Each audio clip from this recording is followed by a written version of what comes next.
कर्नाटक के बेंगलुरु में हनुमान चालीसा और अजान को लेकर विवाद खड़ा हो गया। दरअसल एक ग्रुप के लोगों ने एक दुकानदार की पिटाई इसलिए कर दी कि उसने अजान के वक्त हनुमान भजन चला दिए, जिसके बाद से ये मुद्दा चर्चा का विषय बना हुआ है।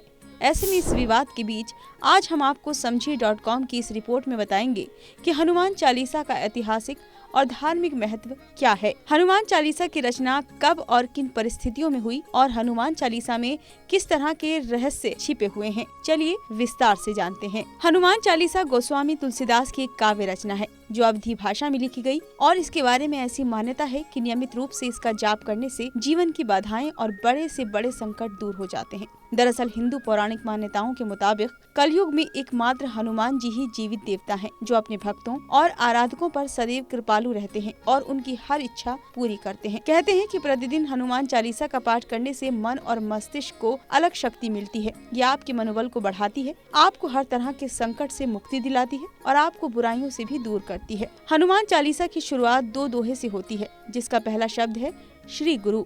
इसमें श्री का संदर्भ सीता माता है, जिन्हें हनुमान जी अपना गुरु मानते थे। हनुमान चालीसा में कुल 40 चौपाई हैं। यही वजह है कि इसे हनुमान चालीसा नाम दिया गया। हनुमान चालीसा के पहले 10 चौपाई में हनुमान जी की शक्ति और ज्ञान का बखान किया गया है। वहीं 11 से 20 तक के चौपाई में उनके भगवान राम के बारे में कहा गया, जिसमें 11 से 15 तक चौपाई भगवान राम के भाई लक्ष्मण पर आधारित है। आखिर की 20 चौपाई में तुलसीदास ने हनुमान जी की कृपा के बारे में बताया है।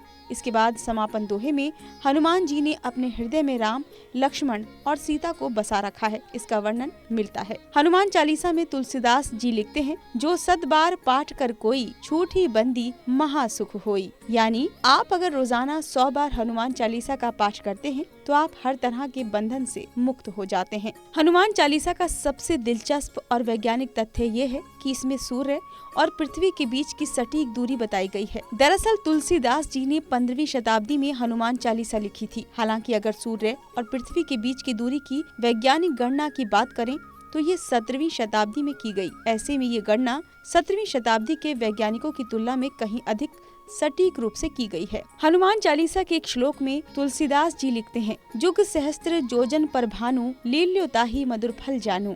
हनुमान चालीसा के इस दोहे में सूरज और धरती के बीच की दूरी का गणित भी छिपा है। इस दोहे का अर्थ है कि हनुमान जी ने एक युग सहस्त्र योजन की दूरी पर स्थित भानु यानी सूर्य को मीठा फल समझकर खा लिया था। इस दोहे में युग का मतलब 4 युगों कलयुग, द्वापर, त्रेता और सतयुग से है। कलयुग में 1200 साल, द्वापर में 2400 साल, त्रेता में 3600 और सतयुग में 4800 साल माने गए हैं, जिनका कुल योग 12,000 साल का है। सहस्त्र का मतलब 1000 साल है और एक योजन का मतलब 8 मील से होता है। 1 मील में 1.6 किलोमीटर होते हैं। ऐसे में अगर एक योजन को युग और सहस्त्र से गुणा कर दिया जाए तो ये दूरी 15 करोड़ 36 लाख किलोमीटर ही है, जो कि सूर्य से पृथ्वी के बीच की प्रामाणिक दूरी है। आपको ये जानकर भी काफी हैरानी होगी कि हनुमान चालीसा की रचना गोस्वामी तुलसीदास जी ने मुगल शासक अकबर के जेल में की थी। दरअसल तुलसीदास जी को अकबर की प्रशंसा में ग्रंथ लिखने को कहा गया, लेकिन उनके मना करने पर अकबर ने उन्हें बंदी बना लिया,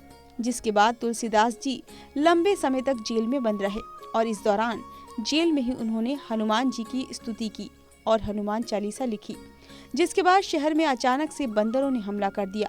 जब अकबर को इस बात का पता चला तो उसने तुलसीदास जी को रिहा कर दिया। इतना ही नहीं, अकबर ने उस दिन के बाद तुलसीदास जी से जीवन भर मित्रता निभाई। पौराणिक मान्यताओं के मुताबिक हनुमान जी ने तुलसीदास जी को आशीर्वाद दिया कि जो भी भक्त कलयुग में श्रद्धा भक्ति से हनुमान चालीसा का पाठ करेंगे, उनके सारे कष्ट दूर हो जाएंगे।